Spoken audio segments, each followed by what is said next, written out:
Figure it out. Hello, this is Adam Koralik from Figured Out Productions. The following video is a video of some kind, and I hope you enjoy it. Hey guys, it's Adam here, and welcome to the FigureItOutcast for May 2020. I'm your host, Adam Koralik. What's up? How are you doing? As always, I want to thank a big shout out to Patreon backers who support not only the Patreon, but are also helping to make this podcast and largely the channel as a whole possible to continue. Now, obviously, if you're hearing this publicly, it did come out publicly, and it does every single month. But if you are a Patreon backer, you get this early. You also get early access to all my videos.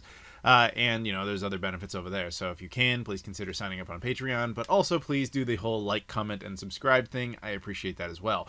Now, what we're going to be doing today is talking about a whole host of subjects. As always, you can check the description to some of the subjects and skip around in the time code if there's things you're more or less interested in. But yeah, let's just get on with it. First and foremost, obviously, we are living in extraordinarily strange times. And keep in mind, you know, that because this comes out near the beginning of the month for Patreon backers and towards the end of the month for the public release, sometimes certain information, it becomes out of date. And you'd be wondering, like, why didn't he talk about that? Well, because it hadn't happened yet. So, but in this case, this is something that I presume very much so will still be in effect, which is the whole lockdown situation that most of us are in.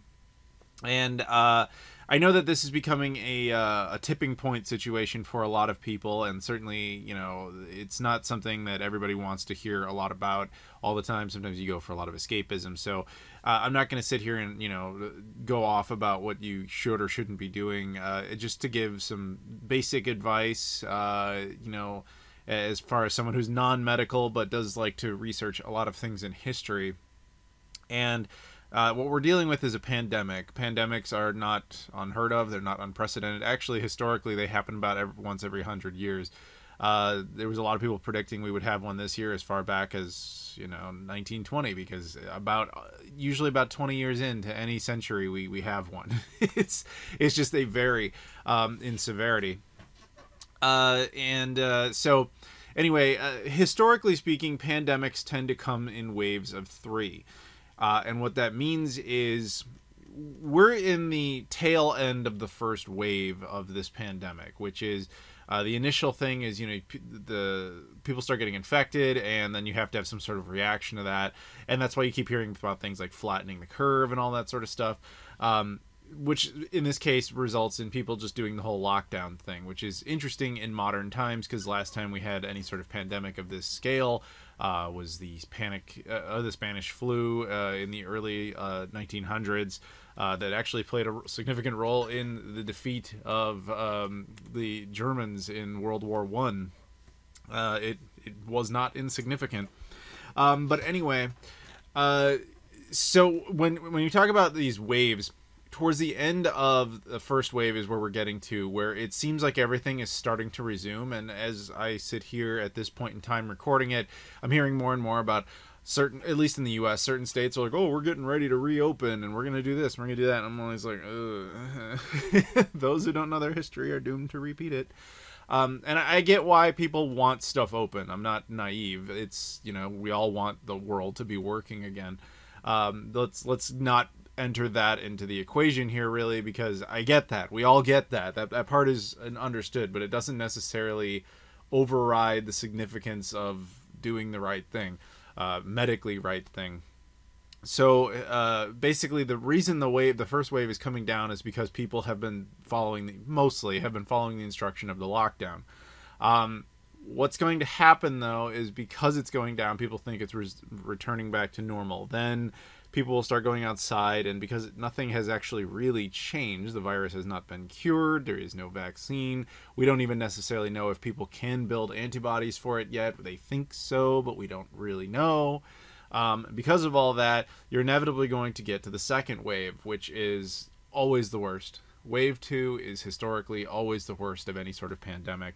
It's going to be far higher, because what you're going to have is a whole bunch of people now suddenly in mass thinking they're protected from this for some reason, and then spreading it like wildfire. And then it's going to be in a situation where it's getting worse at first, and we're thinking like, oh, well, you know, that was kind of going to happen, I guess. But then you won't have people who are willing to re-shut down after that. So that will continue for a long time until their hand is forced, and frankly, you have results in which either governments stand up and say, okay, we're shutting everything down again, or you just, this is the sick, sad truth of history, is that part of the reason the waves go down is eventually people start dying. Don't be one of them. So it'll come back down again after that eventually, and then it'll calm down for a little bit. Then wave 3 will occur. And then typically by the end of wave 3, historically speaking, either we have come up with some sort of man-made solution, or the sad truth is by that point you've burned off a lot of the people who were not resistant to it. I mean, that's how things like the Black Plague worked. Black Plague, they didn't solve that with a vaccine. They solved it by just everyone who was unable to adapt died. Don't be part of that. You're just as human as someone who had to deal with the Black Plague. We have better technology, but that doesn't make you immune to it. You're dealing with the same type of situation. And we're all kind of sitting around waiting for this miracle cure. A miracle cure is not going to happen. You can get possibly a vaccine, but then you have to think about the logistics of distributing said vaccine. And just think about, pretend a vaccine for this was created tomorrow. You think you're going to be able to get that to like 7 billion people efficiently? No. So when I talk about these 3 waves, don't assume that every wave is going to be the same amount of time. It could be a couple months here and there, but it could literally be years. It could be decades. We don't know. That's such a sad truth. We just don't know. All we know is typically it's 3 waves, and the length of those waves depends entirely on severity of the infection, technological factors, and frankly the death rate. So while this is a grim, dire sort of discussion, that is not how I meant it to be.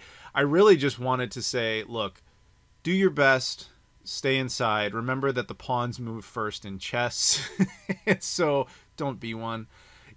Only go outside when you have to. Wear your masks, wear your gloves, keep yourself clean. For you and for your loved ones, just take care of yourself. If you get it by being careless, by being overzealous, maybe you're like, oh, I can beat it. I'm young, which doesn't mean anything. Like you're less likely to die, sure, but that doesn't mean you actually will survive it. But you walk in your house, you've just infected like everybody in there, and they may not have the same chance, nor did they ask for the desire to flirt with danger like you apparently did. So just all I'm saying is, remember that it's not just about your health, it's about the health of everyone you encounter. So take care of yourselves. That's all I'm saying. Now, where I was originally going with all of this, aside from that basic level of advice from some gaming YouTuber who you probably do not have to have, you by no stretch of the imagination have to actually listen to, though I hope you will on the severity of that. I just really wanted to talk about what have you guys been doing during the lockdown, like to keep your mind functional? Because that's another thing is human beings we're very social creatures, and we're not really meant to stay confined to areas in isolation. There's a reason that's a punishment in a prison, but some of us obviously adapt better than others. Now, personally, I'm doing okay, at least as far as like, I guess you would call it sanity. I spent, years building entertainment for myself, hence all the video games and movies and things like that. But, I'm also a bit of a pack rat. So, like, every time I ever got the chance to, like, get some, soaps or shampoos or whatever from a hotel, from an event, like, I'll take that stuff, and or coffee samples and all that sort of stuff. So I've actually been stockpiling stuff for years. Hell, I even have, oddly enough, I had some medical supplies laying around. So I actually had, like, some spare, I have a bunch of latex gloves. I even had some masks from a film I made in 2007. So being a pack rat is actually paying off right now. And I'm, what I'm doing for, I guess you would call it entertainment of the mind, is just finding projects to keep myself busy. It's actually been kind of nice to, find time to work on things that I had just kind of, it was good enough and I left it alone. For example, this is a small example, but to keep it video game related, I've got a Dreamcast with a GDM unit. Which I've been using a 16 gigabyte SD card in there. and that's not nearly enough storage for the Sega Dreamcast. Not even close. It takes about a terabyte, and I'm certainly not going to buy a 1 terabyte SD card. They're like $300. It's just not worth the effort. But I did have a spare 128 gigabyte SD card laying around, which would get you like 10% of the library. You know, you could pick out a bunch of your favorites and just keep them there. But, you know, I noticed that when you try to load that to capacity, the GDMU doesn't really like that. It has a tendency to have issues loading that many games through the menu system. But there are a whole bunch of tedious little tricks here and there that you can perform in advance to kind of pre-program the list so the Dreamcast knows what to expect, and therefore increases or improves the load times. And that's just one of those things that you can kind of do over the course of a day, is just tend to something that's a lot of effort, but like, what else do you have to do right now? And I've been doing a lot of stuff like that, just stuff that needed improvement, enhancement, tweaking, whatever. You know, I've been working on some Blu-ray sets for like those Back to the Future movies that I made. I even did an audio commentary for them. What's the point? I don't know. But it's something to do that possibly will pay some sort of dividend later. All that is just to say that in these times, isolation is important for your health and for the health of others around you.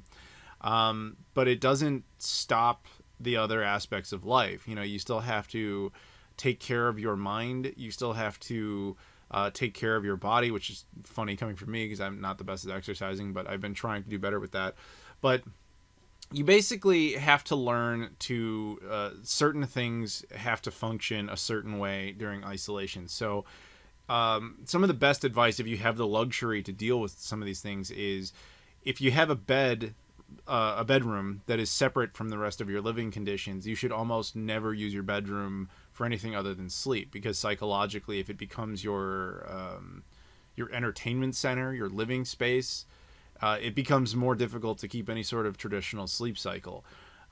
You should have a dedicated area for any sort of work or progress you intend to make on anything, because again, psychologically, if your work area is also an entertainment area, it blurs the line. It becomes harder to, you know, really focus on one or the other. And then the entertainment area should be its own space. It's the exercise area should be its own space. And I realize these all sound like possible like luxury conditions. Obviously, not everyone can do that for any reason. You know, not everyone has that option, is all I'm saying. But if you do, just try to, I guess, focus your life in those ways during lockdown, only because it's just better for you psychologically to get through all of this. The thing is, we're all in this together. We're all dealing with the same problem. Some of us are going to be able to handle it better than others, and I'm sure a lot of you out there are thinking like, man, he's been talking about lockdown for a while now. Is he losing his mind? No, but it's given me a lot of extra time to ponder about that type of thing. So enough of that. Nobody really wants to talk about all that stuff. I get it. So I'm just kind of interested in what you guys have been doing to pass the time. But you have to be careful with things like entertainment too. Like if you're doing nothing but sitting around playing a video game or watching movies or watching TV, they will reach this breaking point where entertainment isn't entertaining to you. It's just like noise, and you will grow bored with your favorite things. So you have to find time, even if you don't want to distract the mind with something else so that entertainment becomes what it's supposed to be, entertainment. Because if entertainment's the only thing you're doing, you're no longer entertained. It's just the human mind, man. It's messed up. But yeah, enough of all that. Let's move on to the next thing. So the next subject I wanted to talk about here is just a kind of a video recap. And just kind of some upcoming projects, perhaps. So lately, I've been putting out, as always, I've been putting out as many videos as I can, realistically, for you guys. You know, the last time I did a playload, people seem to really like how this worked out. I ended up talking about this portable monitor and connecting it to the Mattel Hyperscan, which everyone seemed to really enjoy. How weird that is. I got some flack on Twitter about it. Because I guess people don't like the company that made that monitor, but I'm like, did you even watch the video? Like, I didn't exactly use it for its intended purpose. It became kind of a joke, but you know, whatever. What are you gonna do? yeah, so I've been working on stuff like that and upcoming projects. Like I just, at the time I record this, I just released the Mega SD video. And it's kind of interesting. The Mega SD is one of those things that kind of inspired what I'm wanting to do a lot of lately, which is just to kind of clean up a lot of these all-in-one solutions. A lot of my video game consoles lately, I've been trying to find ways to play games off of them without actually requiring to access my collection. Again, using ODEs and things like that. And you'd be surprised, like, because a ton of that stuff takes a lot of effort. Like, it takes a lot of work to really make the system function the way you want it. But there's no better time than now to work on stuff like that. So with that in mind, I wanted to work on some of those type of videos, but I also wanted to bring back certain other shows and series. At this point in time, if you're watching this publicly, I'm sure it's already come out. I did a video on the V Saturn, and if you haven't, well, surprise, that's going to be a video very soon.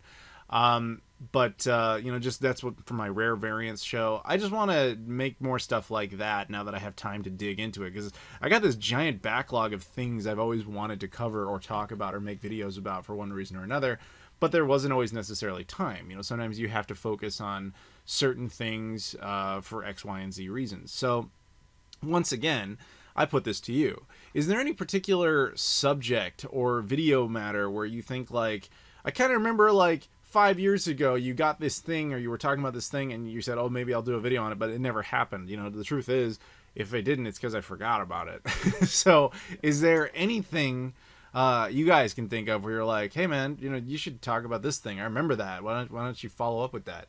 I would love to hear it.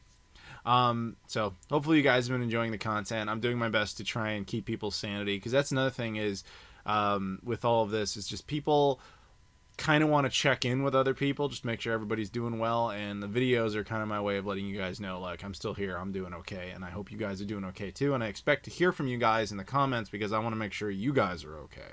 So moving on, one thing I did watch for the next subject here, entertainment wise, and I have a bit of a story with this.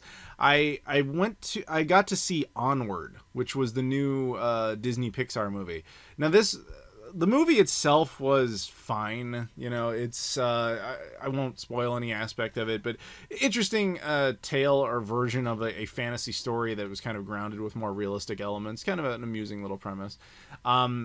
But the thing that was interesting about it to me is that it was a Disney Pixar film, and it was only in theaters for basically a week, because it's right after about a week is when the lockdown started.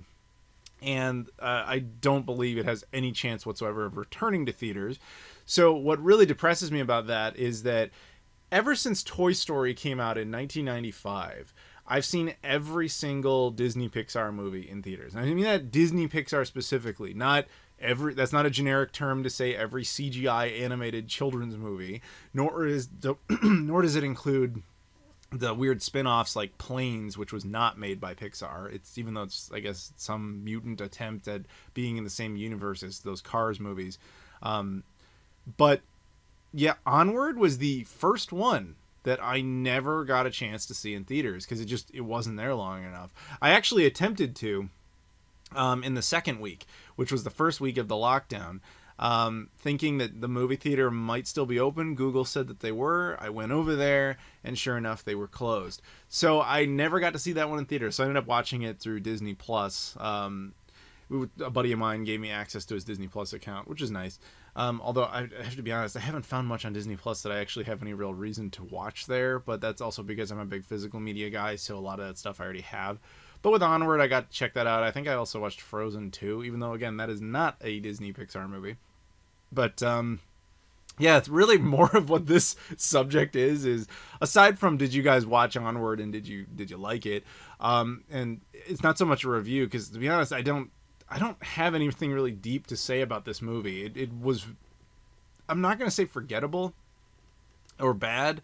It was fine. It was just fine. It didn't reach me in any real way. And granted, I'm not the target demographic for a Disney Pixar movie. I would put it at the low end of the scale. It was fine. But really, the only reason I wanted to acknowledge this at all was just because, for me, it broke a tradition. Granted, through extreme circumstances. But, I mean, man, every single one of those, I always managed to find a way to watch it. Even if I was, like, traveling and I was abroad, I would find some movie theater somewhere that would play it. and I would go check it out. But Onward, I never got the chance. So that's, no one's gonna care about that but me. But I just wanted to mention it. Moving on. The next subject here. I was recently talking to a buddy of mine. I'm sure you guys know her, Kelsey Lewin. And we were chatting about, the current retro video game market. And, I was talking about something like, I don't remember exactly how this came up, but I made a joke about, how worthless, like, some 7th gen stuff is, like, I know, like a Wii or, even a 360 or whatever. And she's like, oh, you haven't been paying attention to the prices right now. I'm like, no. She's like, oh, because everybody's in lockdown. There's a ridiculous spike in demand for 7th gen consoles. She's like PS3s, 360s, Wiis, a lot of them are going for like over $100. I'm like, what? Like, for some reason, 7th gen stuff, yeah, that's a thing, is that a lot of people are seeking those out. It's funny because historically speaking, at this point in time, 7th gen hardware under normal conditions should be completely worthless. Again, consoles are kind of like pandemics. They have waves. So like, you'll have the initial wave of relevance, and then it'll fall off when the next generation of stuff comes out. And eventually nostalgia will build that wave back up until it shoots back down again when the nostalgia is past and everybody has to get rid of it. And then that's always the biggest wave, at least in the retro market. It's not the biggest wave of sales markets. That would be the first wave. But then there's this third little bump traditionally with retro game sales, where after everybody rebought their childhood and then resold their childhood, they go back and they get just a couple of their favorites once the kids are kind of out of the house and they kind of can be an adult and spend their own money on their own stuff. So that's why Atari 2600 stuff is completely worthless now, and it'll hit its third bump soon enough, but it takes years for that to play out. What's weird about the 7th gen stuff is, historically speaking, it should be at the bottom. Like, it should be completely worthless right now. I mean, it was right before all this, but I guess with the pandemics, a bunch of people are just like, 7th gen stuff, it's all cheap, and I'm bored and I want to get stuff, so I'll just get a ton of that. And that increased demand led to an abnormal spike early on in its life cycle. Will it maintain? Probably not. But if you're looking for some money, and I know a lot of people are right now, if you're one of those people who's just sitting on like a stack of Wiis, maybe consider selling them right now. You might make some pretty sweet cash. That's just a suggestion, but hey, I wasn't expecting that, so who knows? Maybe I'm wrong about the initial pandemics wave thing too. Who knows? But yeah, if you guys have been following that at all, tell me. I'm curious. I guess I'm curious why it's 7th gen specifically that's doing this. The only thing I can think of is just increased demand in being in the home, and everybody's looking for cheap stuff right now, like more heightened than usual, and that stuff's really cheap, and it's relatively easy to use with all sort of modern infrastructure like HDMI plug and play for the most part. Not the Wii, but the others. So I can see that. But yeah, so moving on, we're going to do a round of shout outs. Every one of these people that we're about to shout out are Patreon backers. They are all at the level in which they get a shout out. Now keep in mind, you can support this channel on Patreon. Not only can you just support, you can also have early access to videos. You can get shout outs. You can choose subjects on this podcast. You can even be on the podcast if you want to. And in general, you're just helping to keep the lights on and making the channel continue to function. I appreciate you guys. But these shout outs specifically are for Trey Wagner, Luis Bonilla, Michael Kelly, Joseph Tamburino, Eric Peralez, and Caleb Bravo. Once again, Trey Wagner, Luis Bonilla, Michael Kelly, Joseph Tamburino, Eric Peralez, and Caleb Bravo. Thank you guys so much for your support. I appreciate all of you, and I appreciate everybody else who is either a Patreon backer just in general, or if you're just watching this and listening just for the sake of listening. I appreciate that too. Moving on, though. Next subject. This one is becoming more and more of a hot button issue, which both companies are kind of downplaying, but it's still interesting, I think, to discuss it. And the basic question before us is, it's still lockdown related, because the truth is, the lockdown stuff, not just the lockdown in of itself, but the pandemic which created it, is is not a short-term situation. It's not something we're all going to be inconvenienced by for 3 months and then society goes back to normal. It will have echoes throughout history for quite some time. I mean, don't forget the previous pandemic ended the First World War, which eventually spiked into the Second World War, which eventually created all the Cold War and all the technological advances throughout the 20th century. These type of moments are significant. This isn't something where in 3 months we go, isn't that weird when we were all in the house for like 2 months? Weird, right? No, it's going to be bigger than that. I'm not saying wars will come of it, although that's possible, I guess. But I'm just saying that this will have long-term effects. And one of them, at least this is a short-term effect, but one has to wonder, is what effect this will have on the Xbox Series X and PS5 as far as attainability. Now, this is not a new subject entirely. People have been talking about this and speculating, including me, have been speculating about this for a while, which is obviously both of these consoles are made in China, at least physically produced there. With material shortages, production shortages, work shortages, all that stuff, and frankly, if we're going to keep it real, a lot of geopolitical issues between China and everybody else right now. What are the odds that those consoles are made in sufficient numbers for anybody to really be able to get? I remember infamously in the beginning of the 8th generation with the Xbox One and PS4, they really weren't hard to get. They made sure that they had enough units of everything. The PS4 was slightly hard to get. There was almost no demand for an Xbox One when they first came out. But, you could just, day one, if you hadn't pre-ordered it, you could just walk into a store if you really wanted to, and it would just be there. They would have it. The Switch is still a bit of a freak there, but the Switch shows up. The Switch is obviously in higher demand right now because of lockdown, but when it first came out, it was kind of hard to get for a little bit, but then relatively quickly you could find one. But, the generation before that, it wasn't that way. You couldn't find a 360 for a long time. You couldn't find a PS3. I mean, I take that back. You could find PS3s, but people wouldn't buy them, at least initially. And the Wii, you couldn't just walk into a store and buy a Wii for like a year. The Wii U you could find always, but then again, the Wii U flopped, even though I loved it.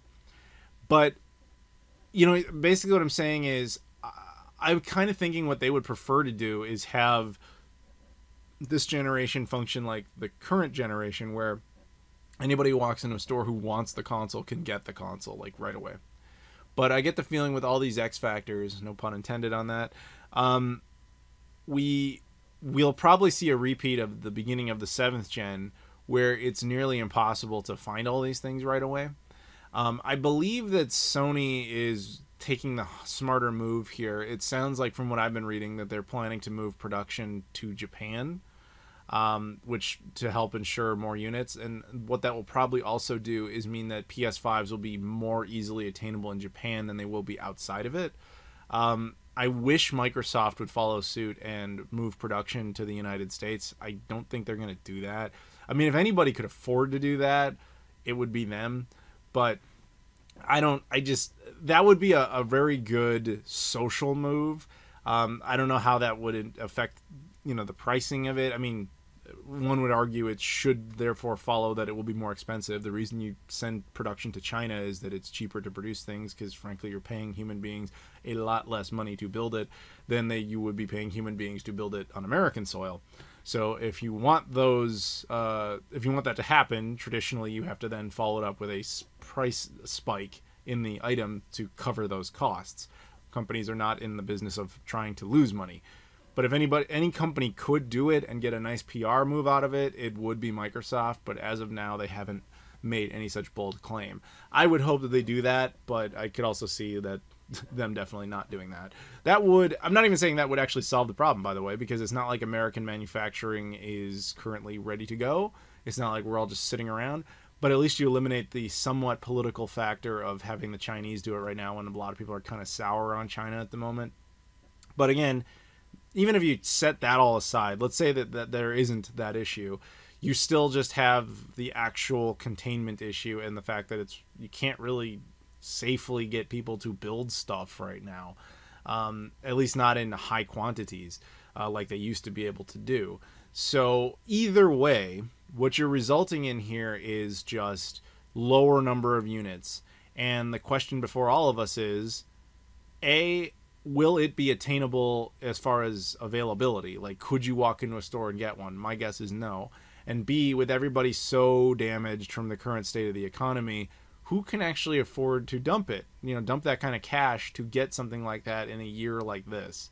I think that the Xbox Series X and PS5, if I had to call it now, will both have record low numbers at their launch. Only because those, A, people can't really afford it, and B, it doesn't matter because there's not enough units anyway.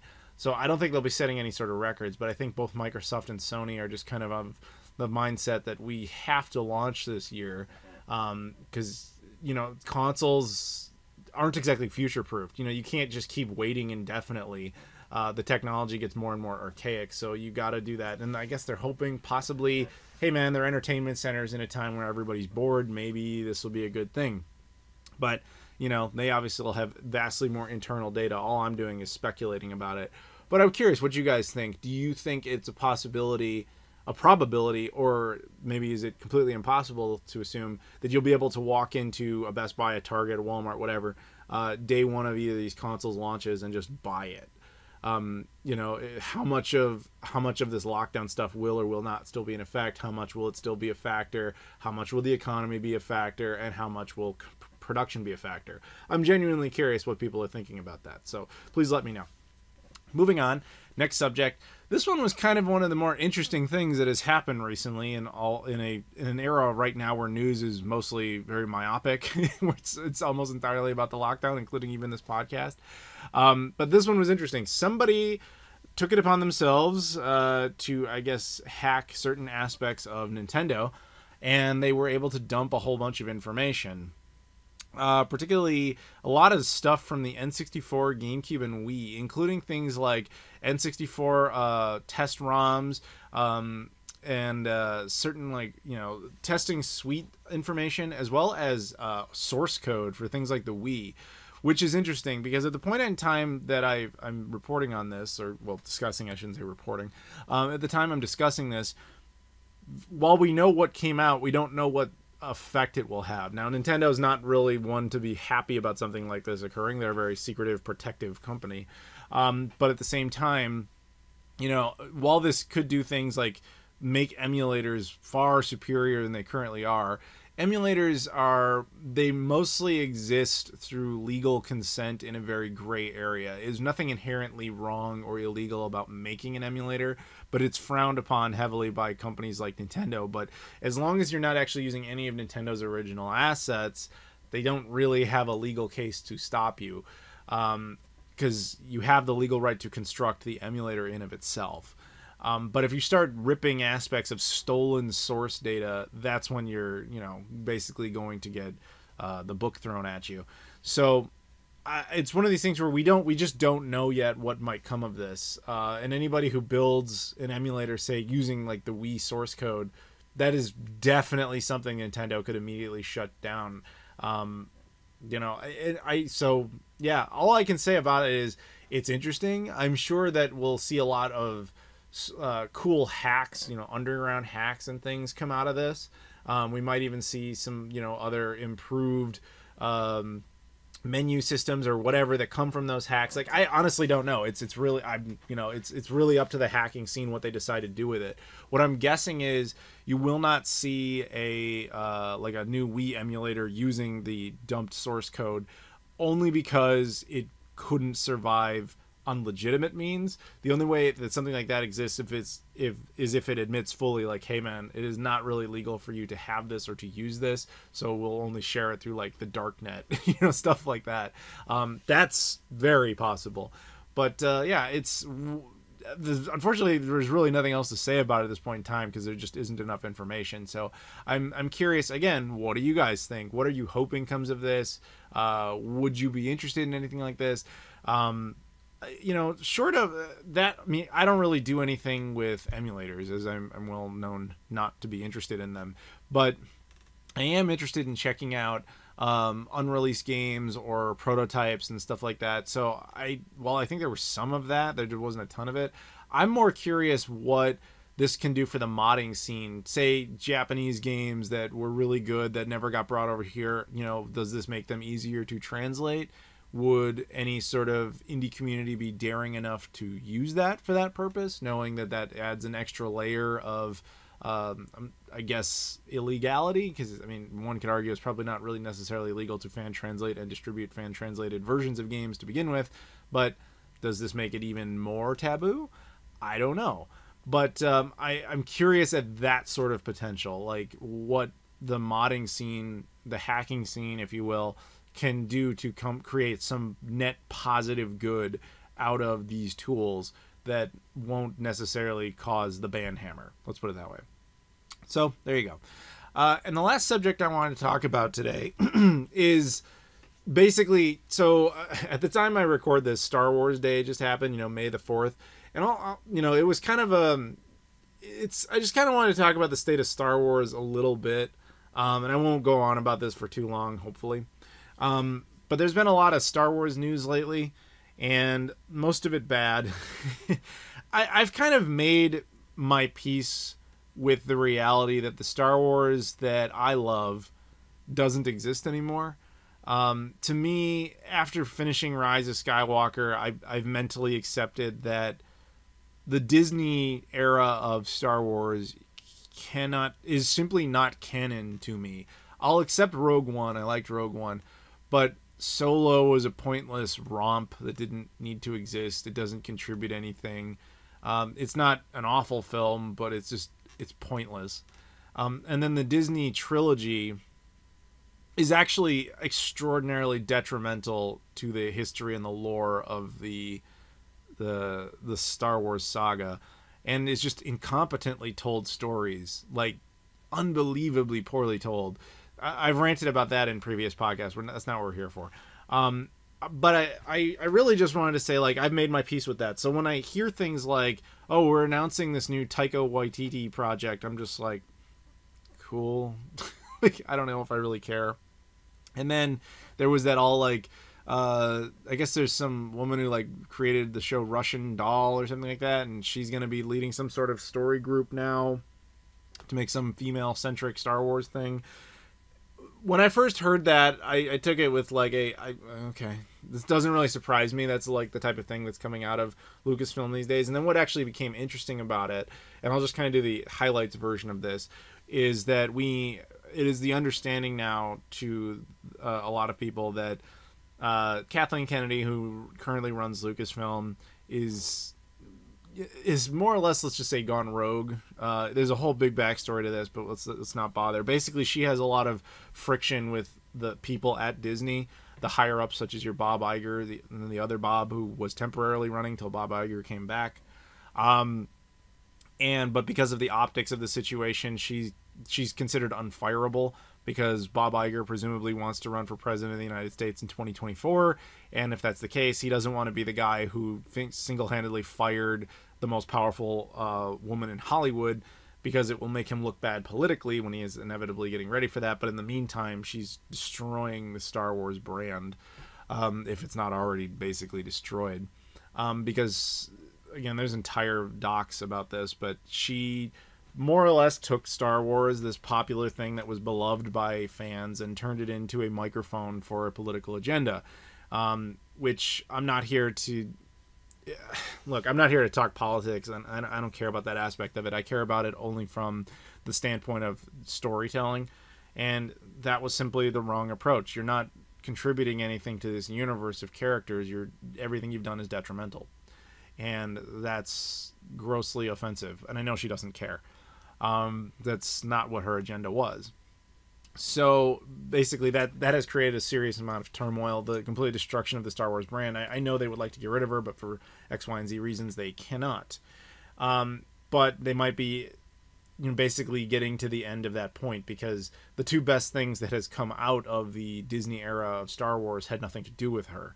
Namely, the Clone Wars conclusion, where they kind of allowed Season 7 to get finished, or Season 6 to get finished and become what is known as Season 7.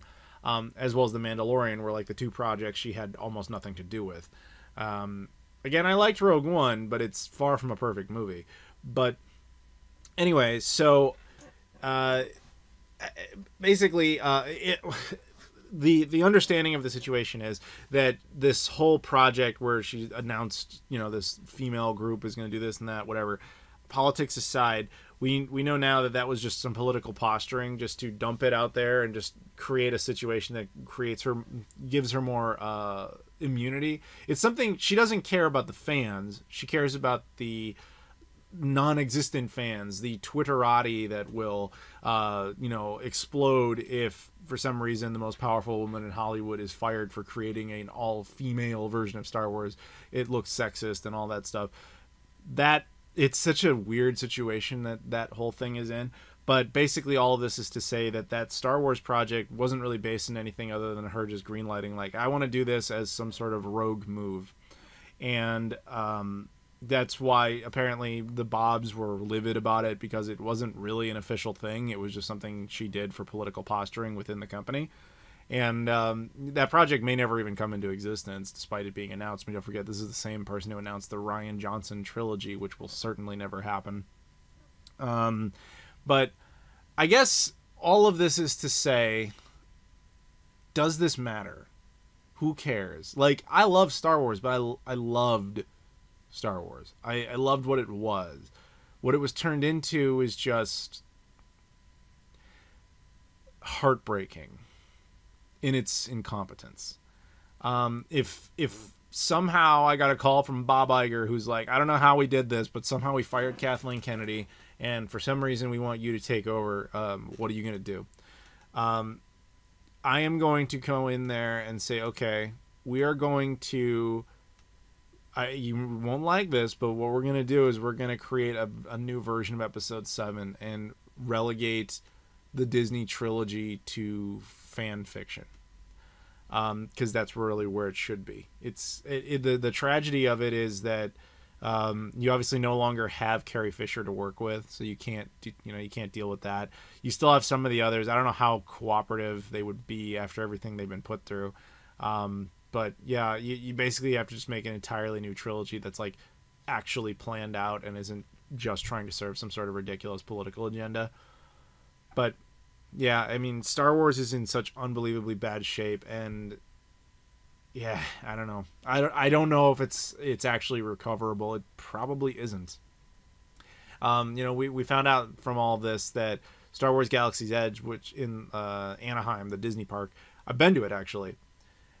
I remember walking out of it thinking like that was one of the most boring experiences I ever had at a Star Wars in a Disneyland park, because it's this big open area with nothing to do. Like, I actually remember going there thinking like, all right, I'm bringing some money. I'm going to buy some cool Star Wars merch. Like, I was ready to do that.